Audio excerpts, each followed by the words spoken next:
The night wind slid through the cracked window of Lance Morgan's car as he pulled into the crumbling parking lot behind Store 6. The clock read just shy of midnight, but his mind was anything but tired. It had been nearly 19 hours since he first got up at dawn.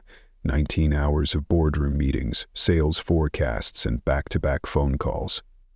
And now here he was, walking into a place that once filled him with pride, but tonight carried the weight of silent disappointment. One of 8 diners he had purchased from a retired couple 5 years ago, back when the dreams still felt fresh. But Lance hadn't just acquired the brand, he had resurrected it, with the instincts of a strategist and the heart of someone who had grown up knowing what it meant to struggle. He'd overhauled the finances, restructured operations, and brought new life to a chain that had once teetered on the edge of irrelevance. The restaurants had gone from barely breaking even to turning solid profits. Yet lately, something about Store 6 had been gnawing at him. It felt like a heartbeat falling out of rhythm. Experience, an adjective. It started with online reviews, lukewarm food, rude staff, wait times that made customers walk out. At first he chalked it up to the randomness of internet noise, but then came the whispers from people he trusted, friends who had stopped by and left confused. Lance had asked Tyler, his regional manager, someone he once believed in. Tyler shrugged it off, said the night crew was a little rough around the edges, but functioned, nothing to worry about. But Lance wasn't the kind of man who sat still with half answers, so tonight he came in disguise, worn hoodie, thick glasses, jeans, and a deliberately grown beard that hadn't seen a razor in 2 weeks. He even added a slight limp. The night shift had never met the company's CEO, and the only person who had, Tyler, hadn't seen him in over a year. This wasn't just surveillance. Lance needed to feel what was happening, to smell the grease, to hear the silence, to see the cracks for him. The front door creaked open, triggering a tired jingle from the entry bell. The scent of old fryer oil and freezer-burned beef filled his nose. Overhead, the fluorescent lights flickered and buzzed like they were ready to give up. 2 customers sat slouched in opposite booths, their faces dimly lit by phone screens, eyes hollow as if the weight of the world rested just behind their brow. A young woman at the counter barely glanced up. "Sit wherever," she muttered, the hollowness in her voice as heavy as the air around her. Her name tag, slightly askew, read Nena. Lance slid onto a stool at the counter, picked up a laminated menu that clung sticky to his fingers like it hadn't been wiped in days. Several minutes passed before Nena shuffled over. "You know what you want?" she asked, not even pretending to hide the exhaustion in her voice.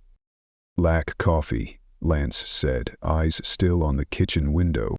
A few moments later, a chipped ceramic mug clinked onto the counter. "Kitchen's running slow tonight, just so you know." "I'm not in a hurry," Lance said quietly, even as his heart started to quicken. Through the service window, 2 men worked the kitchen like they'd been at it for years. The older one, hair speckled with gray and apron marked with grease and fatigue, moved with the slow confidence of someone who knew his craft and its weight. The younger one, maybe early 30s, had sharper movements, eyes constantly darting around the cramped space. They didn't speak, but their choreography was seamless, a silent, heavy dance built on repetition and exhaustion. Then Lance heard it, and everything inside him froze. "If it weren't for Zadin's meds, I'd have walked out of here months ago," the younger cook muttered, voice strained with bitterness that ran deep. "I hear you," the older man replied, wiping sweat from his brow. "Rent just went up again. Still making the same damn $8.50 an hour I made 3 years ago. They say there's no budget, but they got us running this place graveyard shift with no dishwasher, no prep cook, just us." The young man's laugh was bitter but hollow. Lance's stomach twisted. $8.50 an hour. That couldn't be right. He'd personally approved raises last year. He remembered signing off on the wage adjustments, made sure night crews wouldn't be forgotten. So where the hell was that money going? His eyes scanned the diner again. The floor hadn't seen a mop in days. Soda machine was leaking syrup onto the floor. Nena leaned against a counter, scrawling through her phone like she wasn't even there anymore. A figure emerged from the back, a tall man in a manager's polo, trim beard, gelled hair, clipboard in hand, and the kind of smug confidence Lance could spot from across a state line. Austin read the name tag.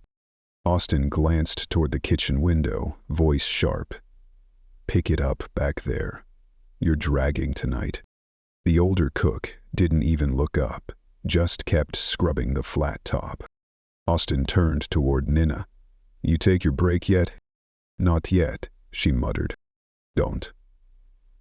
Men's room's trashed. Go clean it." Nina rolled her eyes but said nothing, walking toward the back with the resigned shuffle of someone who knew resistance was pointless. Lance watched Austin stroll right past the diners without a single glance, then collapse into a booth, feet up, scrolling aimlessly on his phone. There was no urgency, no presence, just escape. 10 minutes passed. Lance flagged down Nina when she came back. "Can I get the cheeseburger combo?" "You sure?" she asked. "Kitchen's backed up." "I'll wait." Lance sipped his coffee as he listened again through the window.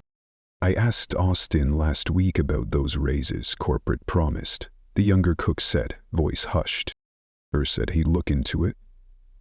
"That's the third time I've asked." The older one snorted. "He's not looking into anything. Too busy flirting with that girl from store 4. You know she only got promoted 'cause of him, right?" Lance's jaw clenched. He didn't want to believe it, but he didn't need to. He was hearing it with his own ears, not from reports, not from sanitized updates, from the mouths of the very people who kept this place running. And suddenly, everything was clearer. The complaints, the numbers, the sinking feeling in his chest. This wasn't just a diner with a bad shift. It was a system unraveling under the weight of its own neglect. And Lance Morgan, the man who built it all back from scratch, had let it happen, one forgotten night at a time. Lance's jaw tightened, a quiet sense of shame welled up in his chest. Not for himself, but for the realization that the very system he had built with care was now betraying the people who had been the most loyal to it. When the burger finally arrived, nearly 20 minutes later, it was cold. The bun was hard as a rock. Still, Lance offered a quiet thank you. Nena didn't respond. He took a bite, chewing slowly, his thoughts spiraling. Raises had never come. Staff were being run into the ground. Management was glued to their phones while everything around them crumbled. If this was what was happening at Store 6, how many other stores were rotting from within? The clock was nearing 2 a.m. The last customer had just walked out. Nina leaned against the counter, arms folded. The two cooks had started cleaning. Austin was still lounging in the booth, eyes fixed on his phone screen like nothing else in the world mattered. Lance stood, walked calmly toward the kitchen entrance. "You're not allowed back there," Austin called out, not even looking up. Lance turned slightly and gave a faint smile. "I know." And he walked through the door anyway. Both cooks looked up, startled. "Evening," Lance said, pulling off his cap and glasses. "Mind if I ask you guys a few questions?" The older cook furrowed his brow. "Who are you?" "I'm the owner of this place," Lance replied, his voice low but firm. "And I've heard everything you said tonight." Carlos, the older cook, set down the grill scraper, locking eyes with Lance. Deshawn, the younger, leaned in slightly, cautious but not afraid. Lance kept his tone calm. "I'm not here to blame anyone or write anyone up. I just want the truth. You both talked about things I should have known a long time ago." Carlos crossed his arms, gaze wary. "You're really the owner?" "My name is Lance Morgan. I bought this company from the original owners 5 years ago." Deshaun rubbed the back of his neck. "You don't exactly look like the guy who signs our paychecks." "No," Lance said. "Right now, I probably look more like a guy who's been lied to." He paused. "What are your names?" "Carlos," the older man answered first. "Been here 4 years, always on the night shift." Deshaun, the younger one, added, "Almost 2 years." Lance nodded, stepping aside to avoid blocking the fryer station. "Let me ask you something. Did either of you ever see an updated wage sheet or get any notice about the raises we approved last spring?" Carlos shook his head slowly. "We were told something was pending. That's all. Nothing ever changed in our checks. Every time we asked, they just brushed us off." Deshaun leaned against the prep table. "They said corporate froze night shift raises. Is that true?" "No," Lance said firmly. "That's not true at all. Raises were approved company-wide. If they didn't make it here, it means someone either dropped the ball or deliberately blocked them." Carlos gave a dry laugh. "Well, that explains a lot." Lance glanced toward the swinging door. "What about Austin?" Deshaun gave a quiet, knowing chuckle. "You want the truth?" "I want facts, not gossip." Carlos gestured toward the front. "He comes in, checks off the inspection sheet without doing anything, then disappears. If something breaks, he tells us to make it work. If Nena complains, he tells her not to be dramatic." "Does he ever help on the line? Cook, clean?" Lance asked. Deshaun shook his head. "He only steps back here to yell or threaten write-ups, never lifts a finger. Management by title, nothing else." Lance looked over to the dish pit. Stacks of grimy plates teetered beside an overloaded drying rack. "Who closes this place at night?" "Me and him," Carlos said, nodding toward Deshaun. "Nena helps when she's not running the floor alone." "And Austin?" "He leaves 15 minutes before close most nights. Calls it managerial discretion. Says he's salaried, not hourly."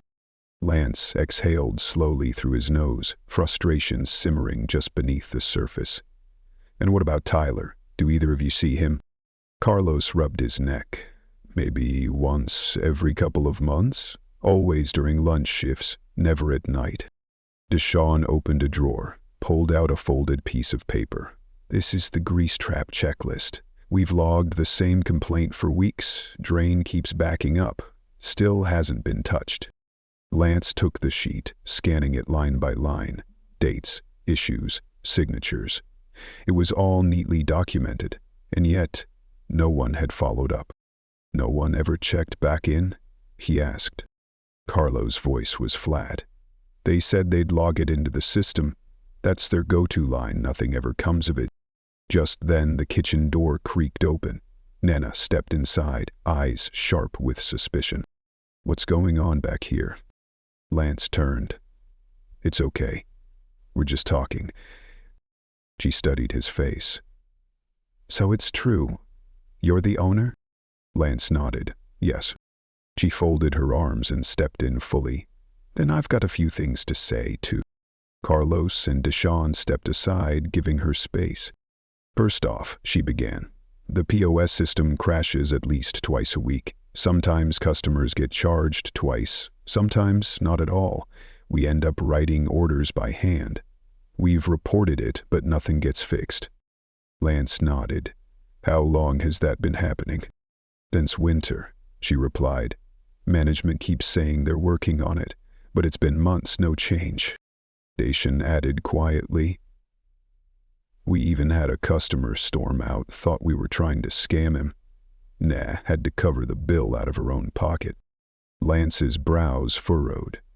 "You paid for that?" She shrugged. "Either that or get written up. Austin said it was bad optics to argue." Lance pressed his fingers against his temple. "What else?" Na pointed toward the break room. "We used to have a fridge in there, now it leaks. I bring my lunch in a cooler. Austin said employee food isn't a priority. Carlos spoke up. And the A/C in the kitchen's been broken since the summer. Some nights we're working in over 90 degrees. Lance looked at each of them, absorbing every word. Behind each complaint was a person. Tired, stretched thin, trying to hold something together that no one above had bothered to check on. None of these things had shown up in Tyler's reports. Those neat, polished summaries always said the same things. Morale steady, maintenance under review. Lance asked quietly, "Where's Austin now?" "Still out front," Nas said. "Probably watching YouTube." Lance didn't wait. He turned and walked back into the dining room. Austin was exactly where he'd left him. Feet up, phone in hand, completely unaware of the storm brewing behind the kitchen door. Lance stopped at the edge of the booth. Austin looked up, annoyed. "You again. I already told you. I'm the owner of this store," Lance said calmly, "and I've been listening all night." Austin froze. "Wait." "What?" Lance held up the laminated inspection sheet. "This says everything was checked and cleared before your shift, but the fryer filters are clogged, the kitchen's sitting at over 90 degrees, and the POS system crashes almost every other day." Austin stood quickly, trying to compose himself. I was told those things were being handled." "By who?" Lance asked. "Tyler," Austin stammered. "He said the budget was tight, told us to delay maintenance. So instead of solving problems, you ignored them." Lance's voice didn't rise, but every word hit with deliberate weight. "I was just following protocol. Protocol doesn't include abandoning your team during peak hours. It doesn't allow lying about raises or walking out 15 minutes before the shift ends." Austin stood frozen, like a man caught in headlights. This isn't how the company normally operates." "Exactly," Lance replied through clenched teeth. "Because what I'm seeing isn't policy, it's reality. And in this reality, you treat the night shift like it's the company's dumping ground." Austin opened his mouth to respond, then shut it again. His eyes darted away, looking anywhere but at Lance. "You're done here," Lance said, locking eyes with him. "Clock out and leave." "You're firing me?" "I'm holding you accountable. You can walk out quietly, or I can have security escort you." Austin's jaw tightened, but he didn't argue.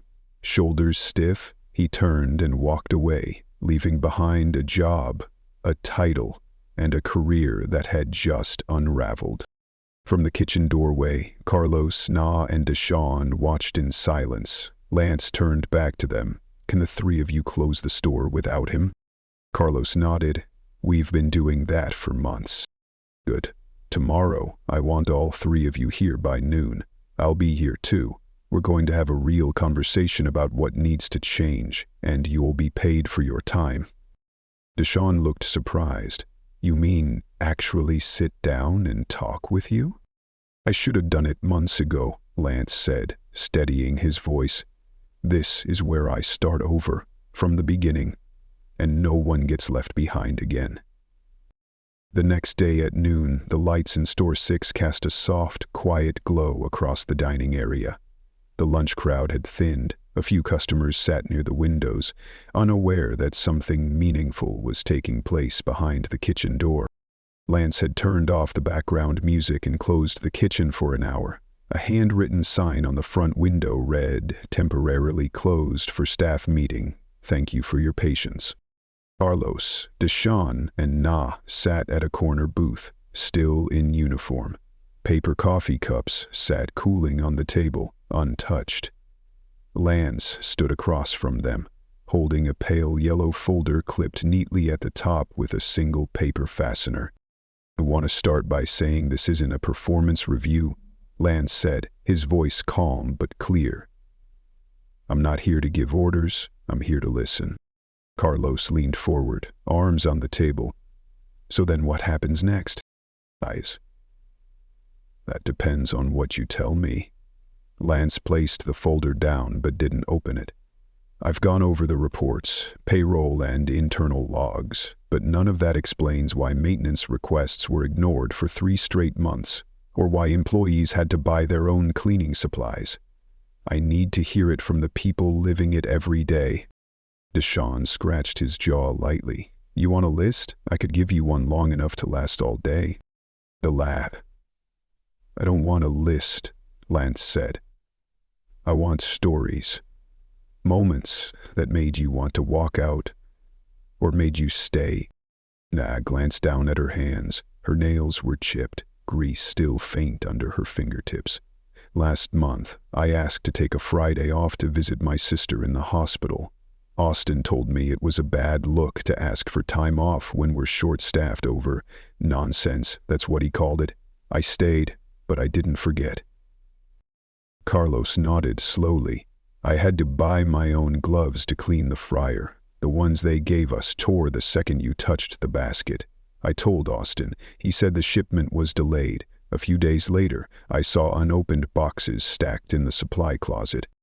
Deshawn spoke softly. My son's 6. He has asthma. I've been picking up extra hours to pay for his medication. I asked about the raise 3 times. Austin said it was still processing. I started doing deliveries after my night shift just to keep up. I sleep 3 hours a night. On good days. Lance stayed quiet, visibly shaken. Did you ever bring it up with Tyler? Deshawn shook his head. He doesn't know my name. Last time he came through, he waved at Austin and walked right past the grill. Never looked at me once. Lance slowly sat down across from them. I trusted Tyler. I thought he understood people better than spreadsheets, but now I see I mistook confidence for competence. Carlos raised his eyebrows. So what's going to happen to him? I'm looking into it, Lance said. If he misused funds or falsified reports, I'll handle it. Nan looked up. What about us? You're not getting empty words, Lance said, opening the folder and sliding 3 letters across the table. These are official wage adjustment notices, retroactive to when you should have received your raises. You'll see it reflected in your next paycheck. The table fell into stunned silence. Deshawn let out a breath. Lance continued. I also approved an emergency bonus, not a bandage, but recognition, for months of holding this place together without support. Why now? Na asked. Because I was wrong, Lance replied. I built this company so that no one would feel invisible. But somehow, I let an entire shift become just that. I stopped showing up. I hid behind spreadsheets and reports, and I didn't realize how far I'd drifted. Carlos studied him closely. You're the first owner I've seen admit that. Impression, I'm not proud of it, Lance said. But I'm here now to make it right. Deshawn glanced at his letter and asked quietly, if those raises were approved back in spring, where did the money go? I'm tracking it down, Lance said. This morning I found out that Tyler submitted expense requests for equipment that doesn't exist and employee bonuses that don't match the hiring records. If it turns out to be fraud, I'll deal with it. You think this is just a Store 6 problem? Carlos asked. No, I think it started here, but I'm not stopping here. For the first time, Na reached for her coffee cup. So what do you need from us? Honesty and patience. I can't fix everything overnight, but I'll be here, on shift, listening. Carlos nodded. Then we'll be here too. Lance stood. I'll be back tonight, not as a customer, as part of the closing crew. Deshawn raised an eyebrow. You sure about that? I'm sure I've got to earn back what I lost. Na gave a faint smile. Hope you're ready to scrape the grill. I'm ready, and if I'm not, you'll let me know. Carlos leaned in. You ever cleaned out the walk-in after a sauce spill? Not yet, Lance said with a laugh. Deshawn stood up and stretched. Then tonight's going to be fun. They left the table together for the first time like a real team. Outside, the sun had dipped behind the strip mall awning, casting long shadows across the cracked pavement. But inside the diner, the lights stayed steady. Not dazzling, not new, just bright enough to keep something alive that had just started to stir. For the first time in a long time, no one on shift felt alone in that light. The kitchen smelled different that night. Not better, not cleaner, just different. It was the scent of someone moving through the space, not out of habit, but with intention. Lance wore a plain black polo and jeans. No logo, no title, a piece of masking tape on his chest, read, Lenny. Handwritten by Deshawn with a black Sharpie. Carlos handed Lance a pair of slightly oversized gloves. Double up, the fryer's acting up again, one splash and you'll feel it.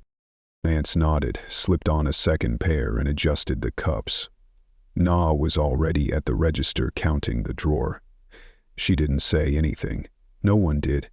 It wasn't tension, just unfamiliarity. Everyone was waiting to see if Lance would actually follow through. Just after 10 p.m., the first order came in, a double patty melt with chili fries. Lance stood by the grill, eyes locked on Carlos's hands. "You ever made one of these?" Carlos asked. "Then don't guess. Watch 3 times, then try once." Lance said nothing. He watched every movement carefully. Bread toasted on one side, onions sautéed until translucent. Patties pressed thin, flipped once. The folding, the plate up, the final check. The rhythm wasn't fast, but it was deliberate. On Lance's third attempt, the toast came out too dark. The onions were still raw. Carlos didn't look up. He just said, "Toss it, start over." No anger, just the standard. Lance scraped the pan clean and tried again. No complaints. No shortcuts. The second attempt came out better. Not great, but acceptable. Carlos gave him a quiet nod. They moved on. An hour passed. Lance took orders, wiped counters, refilled napkins and ice, cleaned soda nozzles, and swapped out a syrup box that had been leaking into the cabinet. Na handed him a rag, without a word, but with a look that acknowledged his presence. Mid-shift, the walk-in fan started to whine. "That's new," Deshawn said, glancing up from the fryer. Lance grabbed a flashlight and headed in. It took 5 minutes to trace the sound, a crust of ice building around the intake vent. He didn't know the cause, but he made a note and taped it to the inside of the door. Then he texted the repair tech directly. Not a manager, not a middleman, the person who could fix it. By 2 a.m., the last customer had left. The dining room was still, with only a few crumpled napkins and a cracked salt shaker left behind. Carlos handed Lance a grill scraper. "Your turn." Lance worked slowly, going through 2 rags before Carlos stopped him. "You're pressing too hard. Let the heat do the work." Lance adjusted his grip, eased up. The grease came off more easily. A small correction, but it made the entire motion smoother. Deshawn broke down the fryer baskets and hosed them off out back. Na swept the floor. No one had to ask her. Carlos checked the time. "Still good, boss?" Lance didn't look up. "Don't call me that in here." Carlos shrugged. "All right. Lenny then, just making sure you're not clock watching like someone else used to.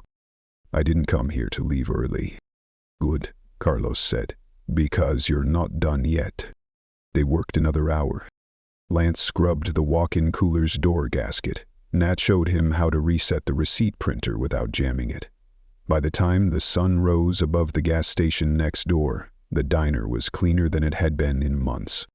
Lance sat on an overturned milk crate behind the kitchen door, a glass of water in hand. Na leaned against the wall, arms folded.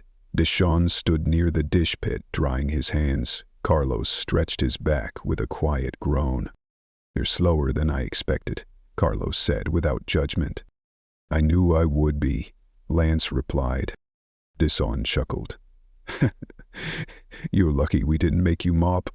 Everyone. I will, soon. Na tilted her head. You're not doing all this just to win us over, are you? You're not going to disappear again? Lance met her gaze. You think I'm here to prove something? No, but most people only show up when they want to be seen. Then when the pressure's off, they vanish. Lance didn't answer right away. He reached into his back pocket and pulled out a folded sheet of paper. This isn't a speech, it's a layout. A new floor plan, he explained. Staff storage goes here.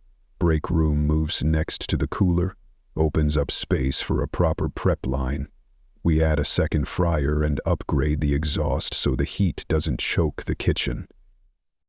Carlos stepped forward, leaning over the diagram. You're remodeling?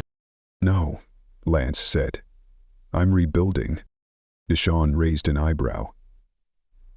That's gonna cost. We know. And your investors. I didn't build this company to answer to investors. I built it to make something that lasts. And this, he held the paper up, isn't just equipment. It's about giving people a place to work and feel like they matter. Carlos let out a soft whistle. That's the first real plan I've heard since I got hired. And you'll be part of it, Lance said. I can hire architects, but they don't know the rhythm of this kitchen like you do. Deshaun crossed his arms. You're not going to run this through corporate? I'm not asking permission to do the right thing. Na stepped closer. If you go through with this, you know expectations are going to go up, right? People will start looking at Store 6 differently. They should, Lance said. We're not setting a new standard. We're returning to the one we lost. Carlos looked him over. The wariness in his eyes had faded. You still got a second shift in you. I'll be back tonight. Deshaun grabbed his jacket. Then we'll see if you can survive a Friday night rush. They left together, tired but steady. No one said thank you. They didn't need to. The work spoke louder than any promise ever could. Tyler's car was parked in front of the regional office. Lance walked straight past reception and down the back hall. Tyler was in his glass-walled office, sipping coffee and scrolling his phone. Lance opened the door without knocking. Tyler looked up, startled. I didn't know you were coming. Have a seat. Tyler blinked. Is something wrong? I spent the night at Store 6. Want to guess what I saw? I've gotten a few reports. I'm not interested in what you've heard. I'm interested in what you did. Tyler shifted in his seat. If this is about Austin, I've already drafted a replacement plan. Austin was a symptom. You're the cause. You buried wage adjustments. You rerouted the maintenance budget. And you left frontline staff to take the hit for your delays. Ooh, that's a serious accusation. I'm not accusing, Lance said. I'm terminating. Tyler went pale. You're serious? You'll get a formal notice by the end of the day. Security will escort you out, and I don't need threats. I already regret trusting you. I don't need to regret it again. Lance didn't watch him leave. He stepped inside the office, grabbed a yellow legal pad and scribbled a note. Office closed for restructuring. All district reports now route directly to me.